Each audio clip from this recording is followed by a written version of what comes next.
Economia, ou melhor dizendo, História do Pensamento Econômico, que é uma playlist específica de economia aqui no canal.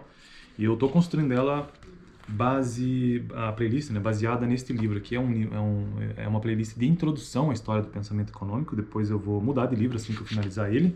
É um livro de viés marxista. Ele traz, então, ele tem uma interpretação dos acontecimentos ou do pensamento econômico do ponto de vista marxista. Eu percebo isso conforme eu vou fazendo a leitura do texto. E hoje, então, eu quero continuar para finalizar, né, sobre a Revolução Industrial, o que esse livro traz sobre isso. No vídeo anterior eu trouxe sobre a indústria têxtil, né, da Revolução Industrial da Inglaterra, que foi onde teve início, pelo menos do ponto de vista europeu, dessa perspectiva econômica mais europeia, né. Primeiro eu trouxe sobre a indústria têxtil, então, na Inglaterra, e hoje eu quero finalizar com a indústria siderúrgica. E por que isso foi tão importante para a Revolução Industrial em si e também a difusão da energia a vapor. Então esse será o vídeo de hoje, beleza?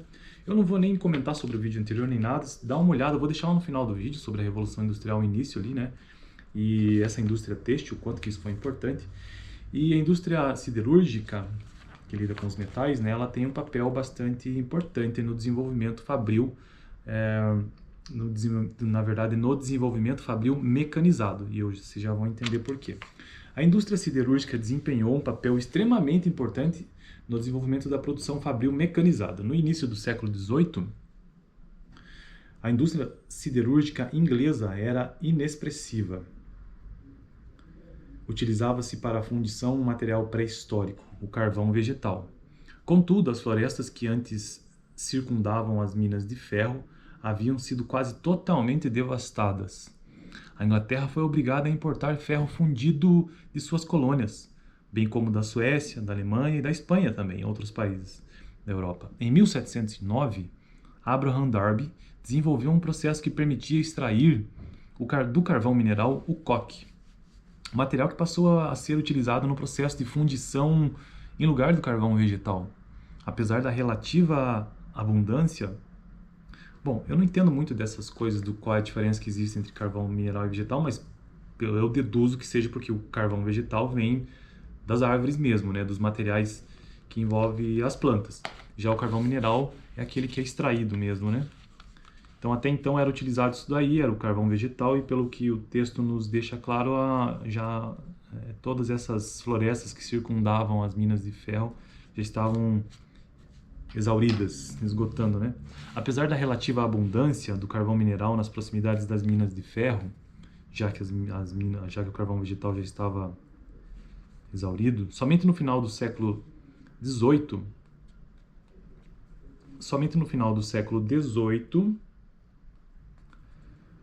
com grande expansão o século XVIII é até 1800, então entenda assim, com grande expansão da produção de armas e munições para fins militares, a indústria siderúrgica inglesa, né, começou a empregar o coque em larga escala, ou seja, de origem de carvão mineral.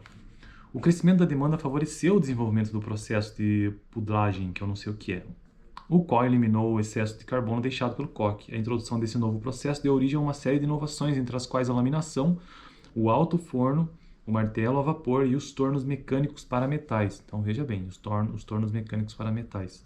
O conjunto dessas invenções acelerou a expansão das indústrias siderúrgicas e da mineração do carvão, o que possibilitou a difusão de máquinas fabricadas com ferro por vários ramos industriais. E aqui é que está o X da questão, aqui é que é o pulo do gato. Porque uma vez que eles tiveram esta indústria siderúrgica acelerada pela utilização da mineração do carvão, né, ou seja, do carvão mineral, então isso possibilitou que houvesse uma grande multiplicação das máquinas fabricadas com ferro. Facilitou, na verdade, e deixou isso muito mais ágil, né, por vários ramos industriais. Estamos falando do século XVIII, ou seja, até 1800, né? Final, aqui o texto deixa claro que esse tipo de desenvolvimento tecnológico ocorreu no final do século XVIII. Em muitos outros setores industriais, os empresários perceberam que aumentando a produtividade e ao mesmo tempo reduzindo os custos de produção era possível ampliar sua margem de lucro. Esse período caracterizou-se por uma verdadeira explosão de atividades inventivas. E aqui ele traz alguns dados interessantes, a quantidade de patentes, né? 1760 foi uma década excepcional em que foram registradas 102 patentes. 102 patentes na Inglaterra na década de 1760.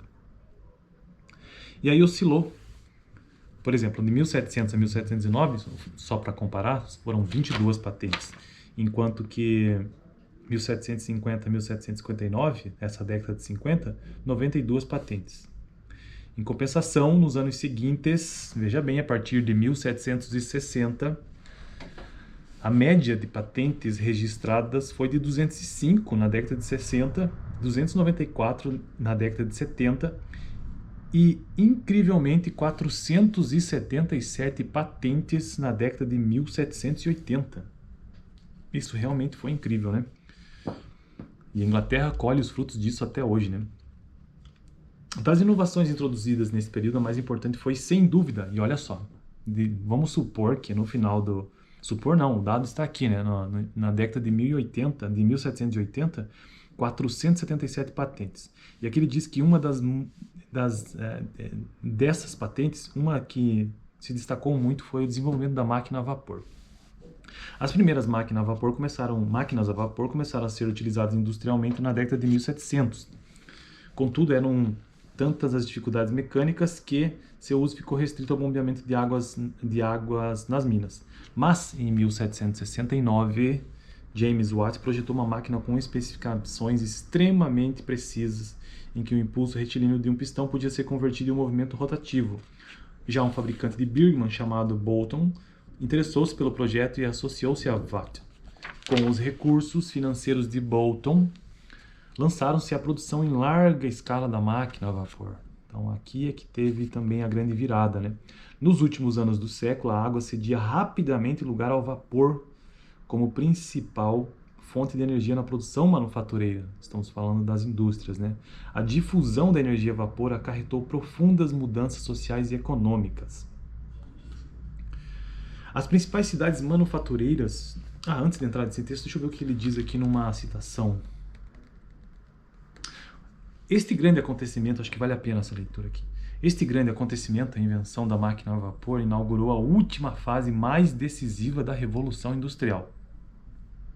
Libertando-a de suas últimas cadeias, o vapor possibilitou o desenvolvimento acelerado e gigantesco da produção industrial em larga escala.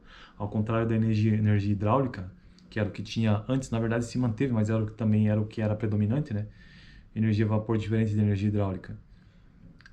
Que requeria a proximidade de cursos d'água, a energia a vapor livrou a indústria das imposições geográficas e permitiu que ela se distanciasse dos recursos locais. Olha por que a energia a vapor tornou-se então tão importante.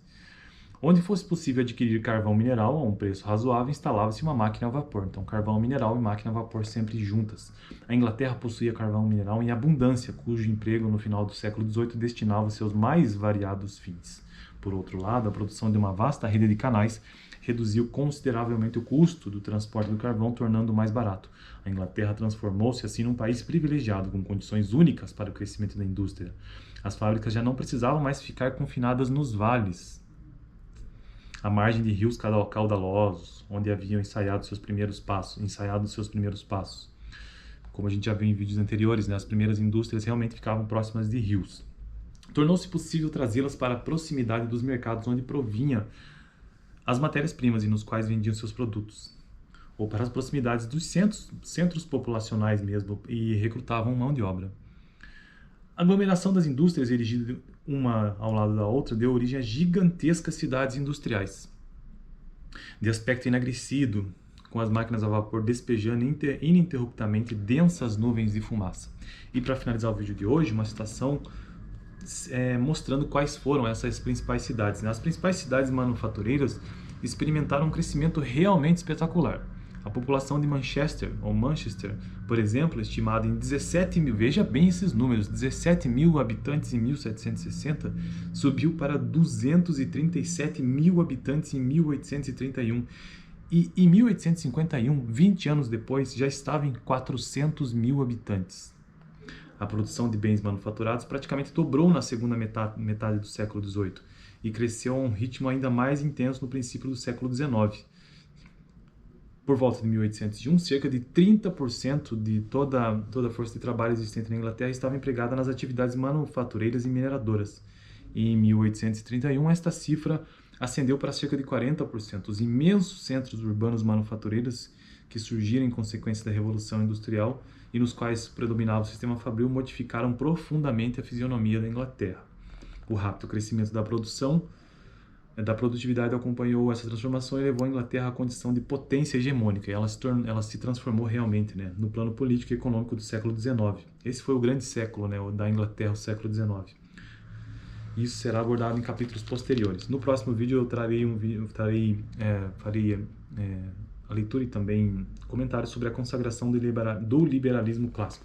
Então, com esse vídeo de hoje a gente aprendeu que realmente a máquina a vapor fez toda a diferença e a extração do carvão mineral também. Esses dois em conjunto liberaram as indústrias inglesas, saíram dos vales, saíram de proximidades de rio que utilizavam energia hidráulica e começaram a poder se aproximar de seus clientes e também de seus fornecedores neste período da Inglaterra, que permitiu que a Inglaterra fosse e dominasse, na verdade, principalmente o século XIX, que, observando agora os fenômenos aqui econômicos, dá para perceber que este foi com certeza o século da Inglaterra, né? O século XIX totalmente dominado pela indústria inglesa, já tendo seu início agora no final do século XVIII com a máquina a vapor e mineração de carvão mineral. Beleza? Eu fico por aqui, até o próximo vídeo.